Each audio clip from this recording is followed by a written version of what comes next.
strength of the stiffened panels. Okay, so that's a clear point that I want to insist today, in order to get, because this is our goal, the ultimate bending moment, which relate to the hull girder. That's what we have on the left. We rely on the strength, the carrying capacity, or the ultimate strength of the stiffened panel. And that is very important. If we do not have a good assessment of these strengths of the stiffened panels, we have no chance to have a good assessment of the ultimate bending moment. So here are two panels. I hope my computer will work. Yes, it looks nice. So we have these stiffened panels, you see, and in that panels, what can happen? The plate may buckle. So in a typical stiffened panels, we may have the buckling mode, the buckling that occur between the stiffeners, but we can also have the buckling of the stiffeners itself. Okay? So, of course, when the stiffeners buckles, the stiffeners buckles with the attached plate. So the buckling mode is very important in order to be able afterward to calculate the buckling of the stiffeners, because we need to what we call to know the effective width. So it means the part of the plate that will remain and that can participate with the stiffeners in order to sustain the compression, and until the stiffeners will buckle, and that is, of course, the collapse of the panels. So when a panels collapse, as on the right part of the screen, it does not mean that the ship collapse. It does not mean that the ship is reaching its ultimate bending capacity. No, this is only one element that collapse. Just a small break. So the study in the world about the ultimate strength, it's a very big topic, and I was very happy to participate to review the PhD of Dr. Jajit, who made his PhD in ICAM in France, and he studied especially the ultimate bending moment, but also the interaction between the bending of the ship and the ultimate strength. So, and because a ship, it's not a rigid beams, it's a flexible beams which can deflect, and that we call it the whipping.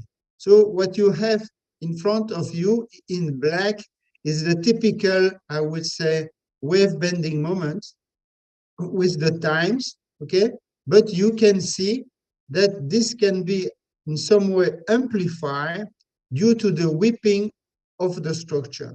And so we can see that due to this, I would say, interaction between the fluid and the structure, we have some vibration modes which will amplify, in fact, the bending moment.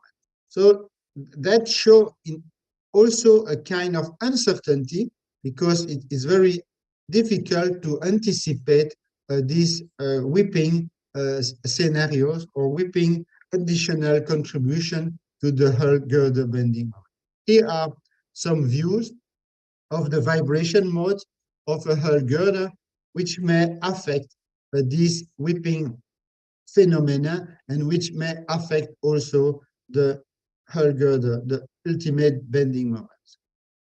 Okay, so as I start my presentation, in fact, you have on one side the strength, and on the other side we have the loads.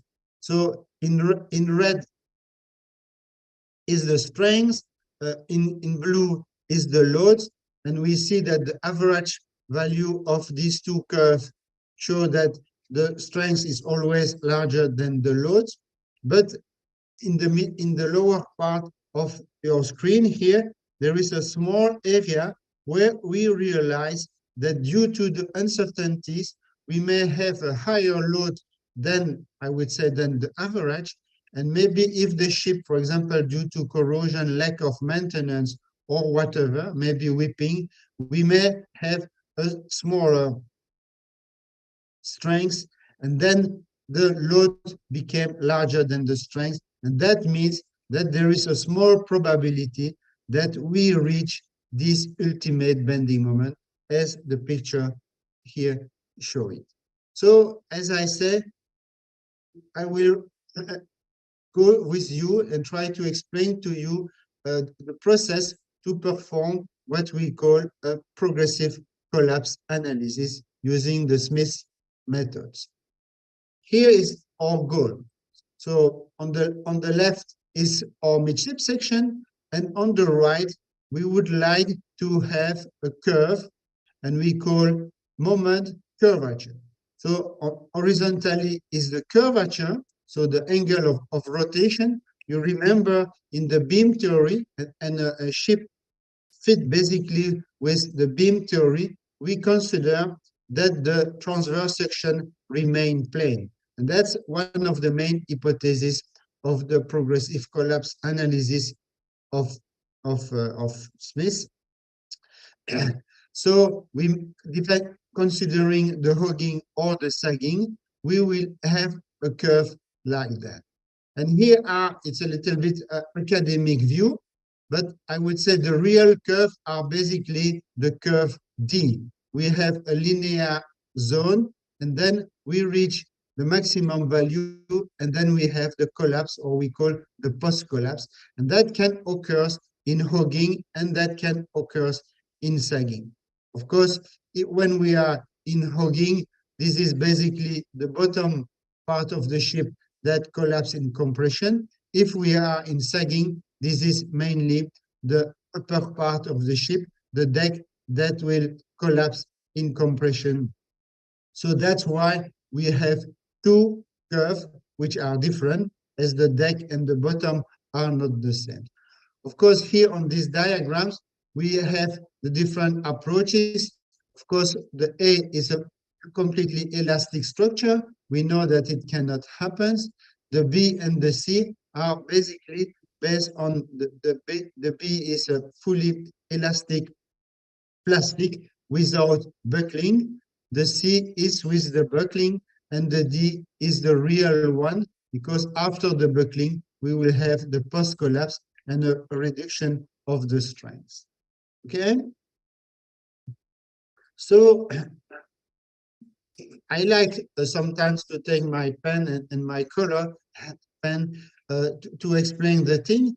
So the idea of the progressive collapse is to impose a certain curvature, and step by step, it will increase the curvature. And so when we start to increase the curvature, something can happen. You see on the right of your screen, you see the stress here, and we see obviously that the stress are maximum in the deck and in the bottom. So in one panels of the ship, something can happen. It can happen yielding, it can happen plate buckling, it can happen tripping, or flexural buckling of the stiffeners. So there are different local collapse modes that can happen, and we do not know which one will occur first. So the idea is to increase the curvature in order to detect the first collapse modes. And then we will continue to increase to the second collapse mode, then to the third, the fourth, the fifth, and so on, until we reach a certain level. Then it will be impossible to get, we may continue to increase the curvature, but we will not have a bending moment which will be higher, I would say, the strength, bending strength, that will be higher than the previous steps. That means basically that we have reached the ultimate carrying capacity of the hull girder. So Oops, what's happened? So first of all, what is the curvature? And you have here a small drawings. You see that if we apply, we have two transverse sections, A and B. If we apply a bending moment on the both sides, we will have a curvature. So this is the radius of, and this is the curvature, okay? And the curvature is the opposite one on the radius of curvature. So we impose the curvature. So basically, it means we impose the displacement. What is very important also to know is what is the relation between the what we call the materials properties. So that's the relation between the stress and the strain of the materials. Keep in mind these drawings because in few minutes I will show you another one, and I will call it average stress, average strain. But here, this is the relation stress and strain of the materials. Later on, I will talk about the average stress, average strain of a component, not more the materials. Okay, so before to consider panels, let's consider beams, columns, sorry. So if we apply a load on the columns, we will have a shortening, okay? And then the shortening is the initial, the shortening, yes, the strain will be the reduction of length, the shortening divided by the original length, okay? And this is what we call an average stress. And the force is divided by the section is what we call an average, oh, sorry, there is was the average strain, and here is the average stress.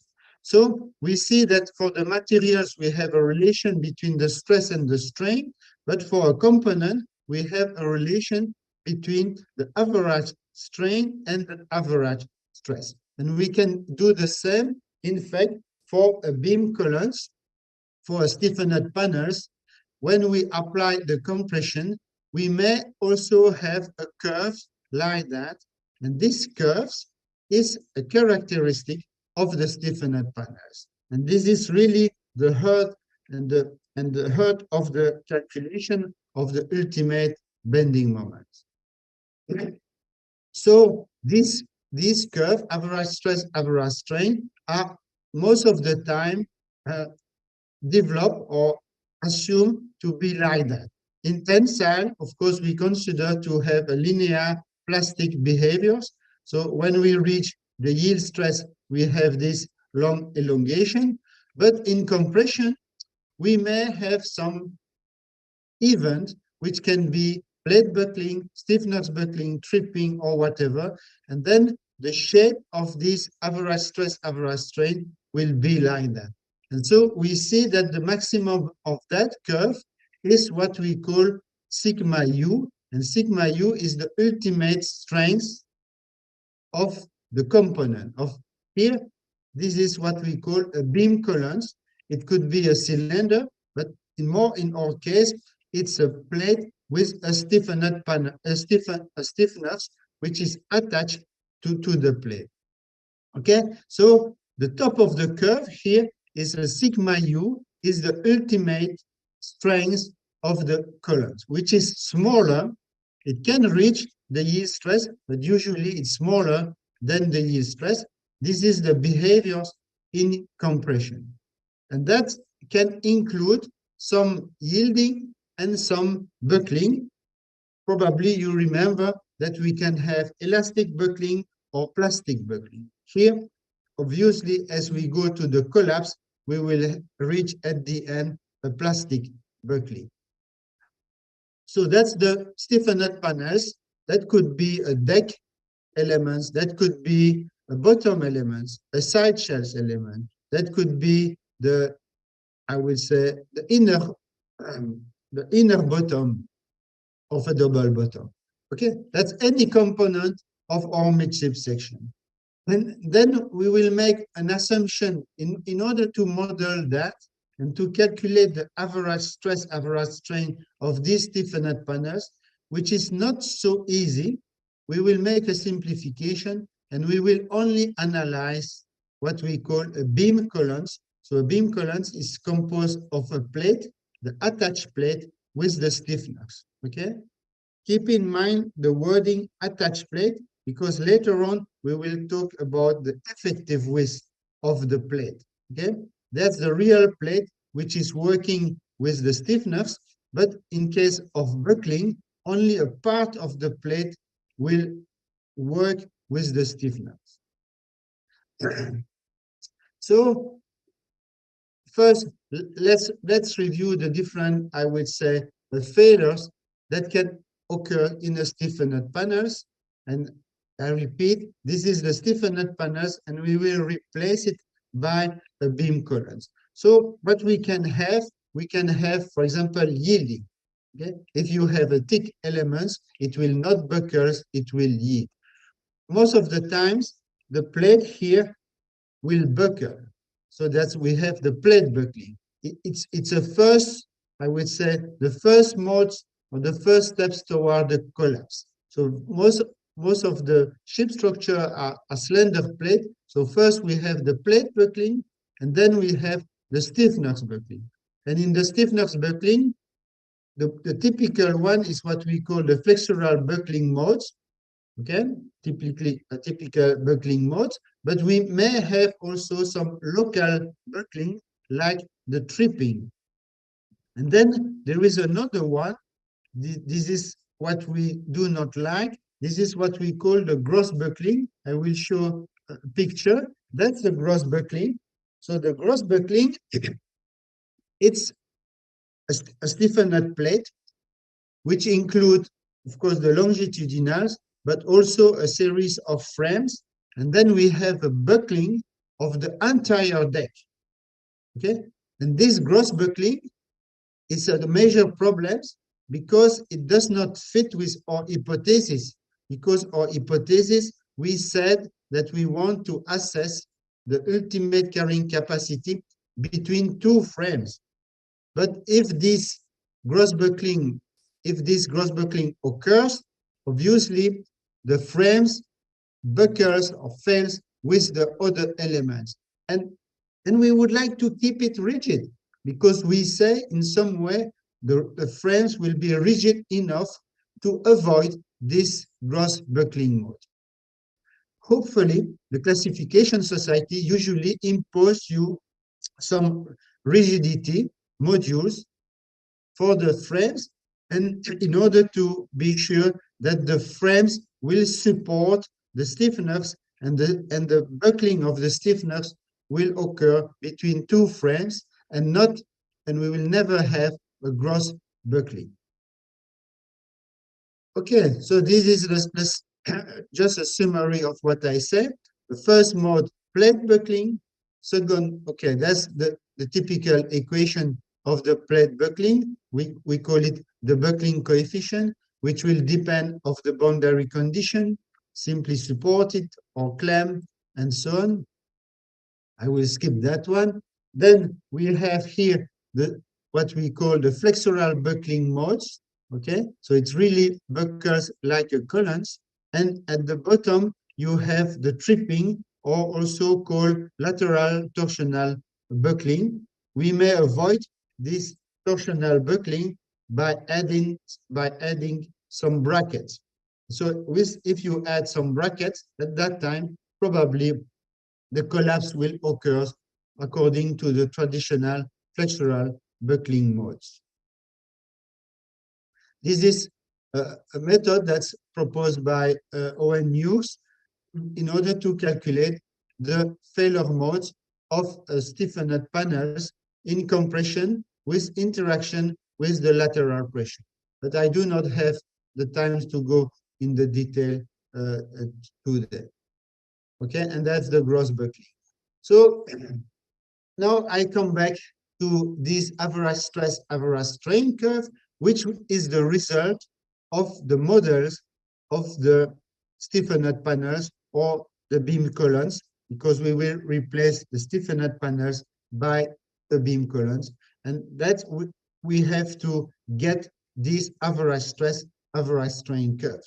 And it can be calculated using, for instance, the models of ONUs. Okay, I don't go to the detail of that models, but that's the result. But you can also get this average stress, average strain by a finite element. I showed you before two examples of stiffened panels study with finite element. That could be, and the result will be this average stress, average strain curves.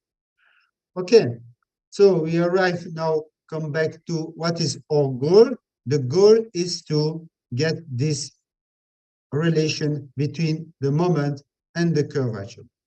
And we will increase the curvature. As you can see here, we are in sagging, so the deck is in compression.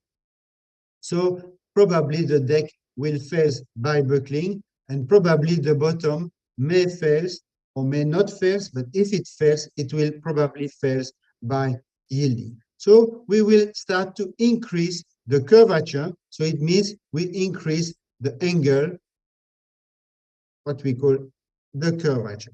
So that's the step of a typical progressive collapse analysis. And most of the software, commercial software or classifications tools that allow you to calculate the ultimate bending moment are usually based on this Smith approach, and it's based on this algorithm.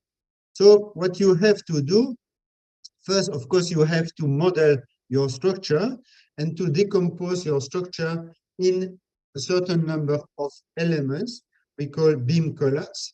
And for each beam columns, you need to calculate separately.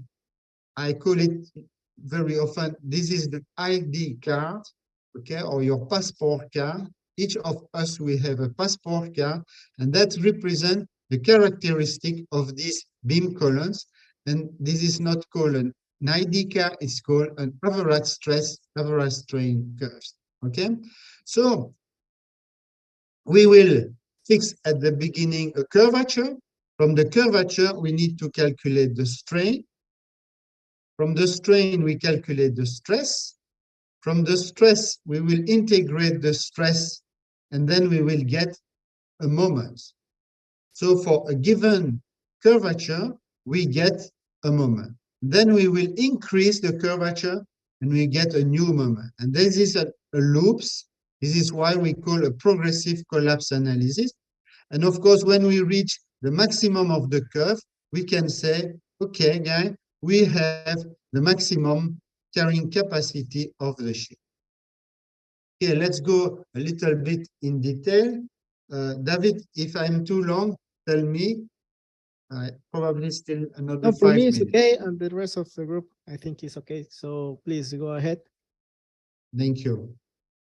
So from the curvature, how can we calculate the strain? Okay, here is a small drawings. We remember that a deformation, a strain, is always the ratio between the shortening divided by the original length. And we see here in these beam columns, here it is in hogging. So we see that the deck we have an elongation, and on the bottom we have a shortening. The neutral axis, the length of the neutral axis does not change. Okay, this is what we call AB. So AB is equal to the angle alpha multiplied by R, the radius. So if we look at the A prime, B prime, where we have elongation, this A prime, B prime will be R plus the eccentricity multiplied by the same angle. So very easily, we arrive that the strain in the deck here will be the difference of elongation, which is the eccentricity multiplied by the angle divided by the initial length, which was R divided by this angle. We see that the angles can be simplified, and then we see that the strain at one point, so at any point of the structure, is the eccentricity of that point to the neutral axis divided by the radius, or multiplied by the curvature. So the strain is the eccentricity multiplied by the curvature. So now we have the first step.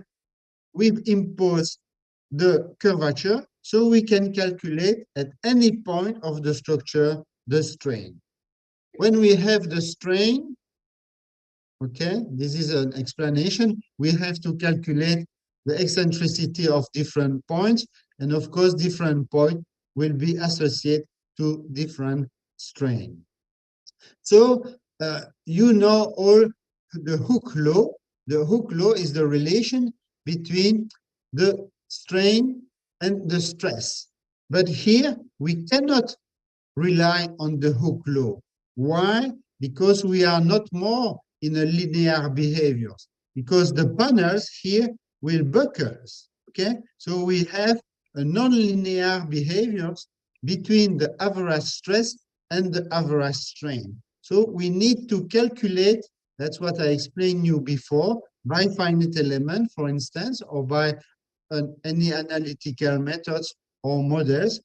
So what we will do when we have this average stress, average strain here in red, so for any point of the ship, so you see here, this is a component in the deck. The eccentricity of that component is the distance from the deck to the neutral axis. So we can calculate the strain, and the strain is the curvature multiplied by that eccentricity. So that's the input. I will enter, I know the strain, and so I will go to see for that strain how much is the stress, the average stress. And I will do that for any elements. So if I am, for example, in sagging, my deck is in compression, so I will be here. But if I take a point in the bottom, I am in tensile, so my strain will be here, and this is my strain is here, and this is my average stress. So I hope you understand. We have one curvature, but from that curvature, we have to calculate the strain at all the component for each component, and then using the average stress, average strains that we have calculated before, we can determine for each component, for the given strain, we get the stress. So when we have in each element, for example, here I took one element in the deck, one element in the bottom, one element in the side, but you should understand that we have to do that for all the elements. Then we will calculate the contribution of that element through the bending moment, to the carrying capacity, bending moment around the neutral axis. So for each element, we will multiply the average stress by the section multiplied by the eccentricity. The stress by the section is a force, multiplied by the eccentricity is a moment. Okay, and we will do that for all the elements. We will make the summation of each individual moments, and the total is the bending moment, which corresponds to a certain curvature.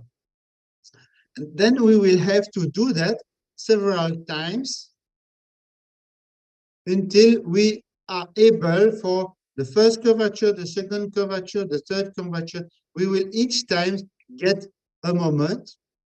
And then we have the relation between the moment, so it means the carrying capacity of the structure, and the curvature. And the top of that curve represent, in fact, the maximum carrying capacity of the ship. And if the bending moment, the hull girder bending moment induced by the wave and so on, is higher than the mu, the ultimate bending moment, of course, the ship will collapse. If it's lower, it will, of course, the ship will remain safe. Even some buckling or some local damage can occur. The ship will not collapse. I go back two slide, no, one slide before. What is very important to keep in mind is that at any step, so it means for any curvature, the neutral axis will move, because here we should always keep the balance between the traction force and the compression force. So it means that the summation of the stress multiplied by the area for the part in tensile and for the part in compression should be equal, and the total should be equal to 0. So that means that for each steps, the neutral axis will move, because here, this is not the center of gravity. This is not the center of gravity that we consider here. This is the, I would say, the center of gravity of the stresses. So that's the neutral axis of the stresses, and not more a neutral axis of the geometry. That makes a big difference. When you use the Hooke law, when you are in the linear behaviors, you use the linear beam theory. And for the linear beam theory, the gravity center and the neutral axis of the stress are the same. That's why very often there is a confusion, because here we are really talking about the neutral axis of the stress, and not to the initial neutral axis that you calculate by a calculation of the gravity center of your ship. Okay, so I arrived to basically to my conclusion, and a big warning. I already introduced that the hypothesis of Smith is that the failures occur between two frames. And this is only true if the frames remain rigid. So it means if the frame do not fail before that, the failures happens in the stiffened panels, or call it beams columns. This is not always true, because there are still a risk that a gross buckling can occur. For example, for, I would say, aluminum vessels, you want really to have light structure. So at that time, you will not have stiff frames, and this gross buckling can occur. So at that time, you are not able to use a progressive collapse analysis of Smith. So you may have to use a traditional, yes, but very time-consuming nonlinear finite element analysis. Okay, so would be happy to answer if you have any questions. I hope you catch it, the points, that the goal is to calculate the ultimate bending moment of the entire ship, but the difficulty is to calculate the ultimate strength of each individual component in order to calculate the average strength of each component. This is the difficulty, and that's, of course, the challenge. Otherwise, the algorithm of Smith is not difficult. Curvature, strain, stress, moment. That's basically automatic. But the problem is to move from the strain to the stress. And that requires this average stress, average strain curve. Thank you. Thank you, Professor Rigo. I'm pretty sure that Professor Marin has a lot of questions. So I will give him the microphone. Professor Rigo, can you hear me? Yes, wait a minute. I will stop sharing my screen so I may see you. Okay, no, maybe. Okay, I listen to you, yes. Thank you very much for your time. There are, many things that I would like to ask, but I would like to make as short as possible. First, you talk about uncertainties, okay, in the load and also on the strength. On the side of the strength, what would you consider the main uncertainties on the strength of the structure? I would say there is a first, there are some uncertainty first related to typically what we call the residual stress due to the welding and the initial imperfection of the plate and the stiffeners. Because when you when you build the ship, of course, due to the welding, there are already some compression with residual stress in compression that occurs in the plate. And of course, if, for example, the welding or the production process is not done carefully, the level of this residual stress can be high, for example, above than 10 or 15%. And then the ultimate strength, average stress, average strain, will drop also by 15%. That's not a rare case. So that's a typical uncertainty. There is another uncertainty because, you know, a catastrophic event like the collapse of a ship like that usually does not occur due for a single reason. It's a combination of several reasons. And one of the reasons is very often the poor maintenance of the ship. Of course, you design the ship with a plate of 15 millimeters. You have maybe some corrosion margin, but at the end, if the maintenance is very poor, you finish with only 12 millimeters.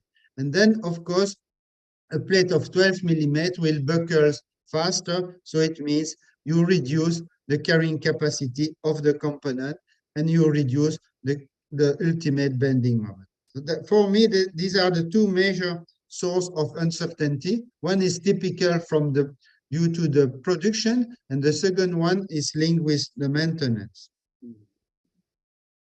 Thank you very much.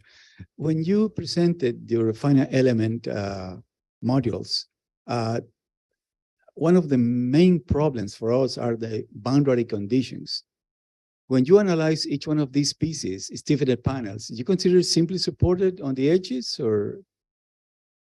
No, we only show the central part, but usually the best is to what we call to model a three-span panels. You understand what I mean? You mean you include more than what you need? So you yes, can avoid. you should take three-span, and of course the boundary conditions are only at the extremity. So at that time, the best is to consider that you will not allow the rotation. So it's not really clamped because you have to keep the displacement along the length or in plane of the panels. But when you have the two intermediate frames, then the rotation will be free, as in reality, and then you will have the collapse in this central part, especially because at the extremity you do not allow the rotation. So you increase artificially on the two extremity the strength, so the collapse will occur in the middle. Yeah. Thanks. When you mention whipping, right, it's basically free vibration of the ship hull. Is it possible that, for example, if you measure whipping, can you identify changes in natural frequencies, and you can maybe relate that to the state of the structure? No, you are right. The whipping, it's a natural frequency mode of the entire structure. Of course, it considers the structure and also the added mass. So, for example, to do slamming, you may have some additional vibration, but this vibration mode will also induce some bending. Yeah. If you follow me. And yeah. So it means that this bending due to the whipping will come in addition to the hull girder bending moment that typically you consider the still water bending moment and the wave bending moment. But for a typical calculation, you consider that the ship is rigid to calculate the hull girder bending moment. I'm talking about the loads according to the classification or any direct calculation. But for I would say for a significantly long ship, the ship is deformable. So this whipping phenomena is not negligible. And Mr. Jajit, the guy that I mentioned, he demonstrates that in some way, this is another kind of uncertainty, but it means there is about a risk of an increase of 10% of the bending moment. That's what he finds.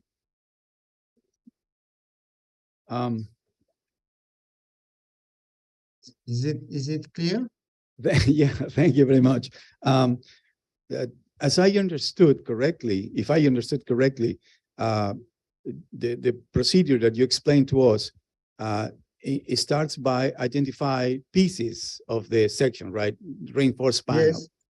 Yes. And then we go on with the calculation of the stress versus strain as function Yes. of the radius of curvature. My question is there any interaction between these modules, these reinforced plate panels? We simply neglect them, the interaction, transversal interaction? Yes, it's true. In the Smith algorithm, it's not due to the Smith, but it is the way to model. Because if you take a real deck is not composed. Is not, I would say the plate may change. The stiffness can be different from in the side or in the middle. So the only solution to calculate this average stress, average strain of your entire deck is to run a nonlinear finite element analysis. And this is very time consuming. So we prefer in some way to be a little bit on the security side and to consider what are the typical elements that we find. And then we neglect indeed the interaction between the elements. So this is a way to be a little bit conservative, but then it's also much more easy to calculate this average stress, average strain curve. Because when you use progressive collapse analysis with, for example, the formulation of Hughes or every other, Bureau Veritas, I think that they use the formulation from Girde Soares from Portugal, but these are similar formulation. But that's the calculation is maybe 1 minute. Okay. Because everything is analytical. But if you decide to calculate the average stress, average strain of one beam columns by finite elements, you need maybe 10, 15 minutes for one, and probably for your entire ship, you will have 50 panels different.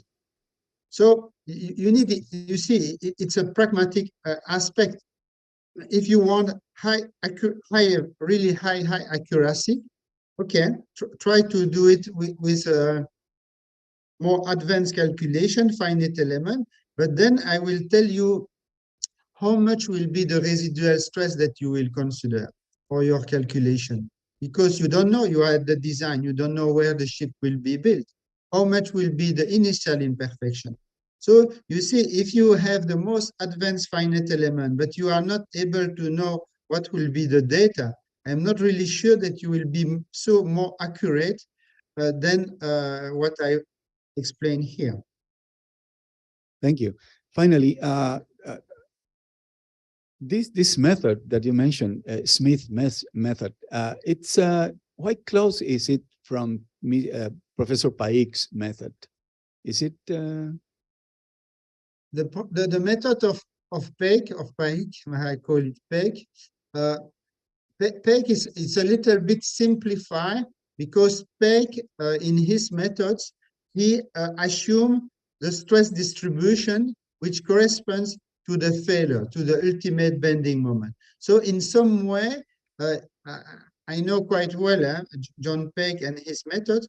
He performed many finite element analysis. And based on that, he derived a stress distribution.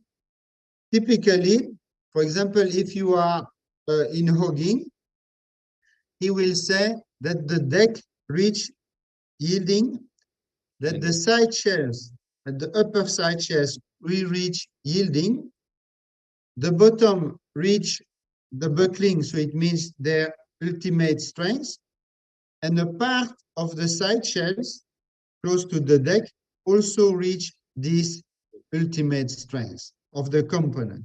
And that's the distribution that Peck assumed. So it means he had one additional hypothesis. So instead to have a progressive collapse analysis, there is no need to make a progressive because he told you this is the stress distribution. And then he do exactly the same. Okay. Then he calculate for a given stress distribution, you have to calculate the ultimate strength of each component. And then you integrate, as I explained. So they are similar, but if I am not wrong, the idea of Peck or his formulation is especially to perform some risk-based analysis, because his method is even faster than the progressive collapse.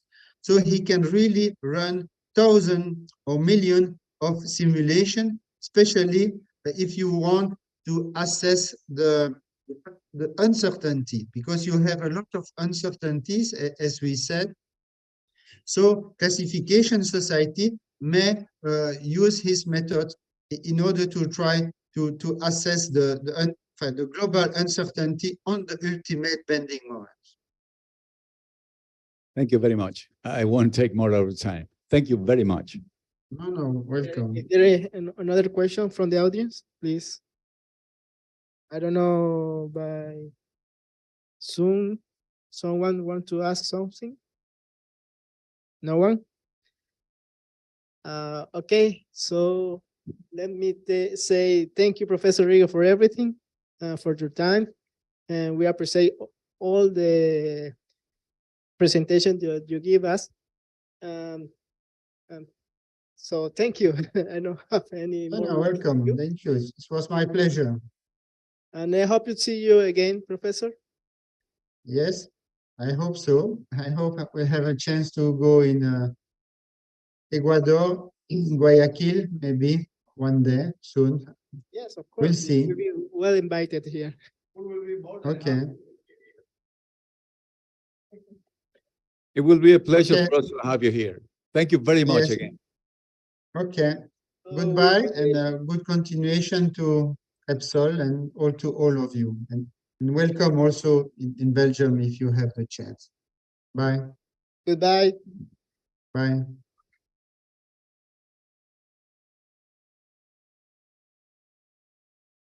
¿Cuándo era así estudiar?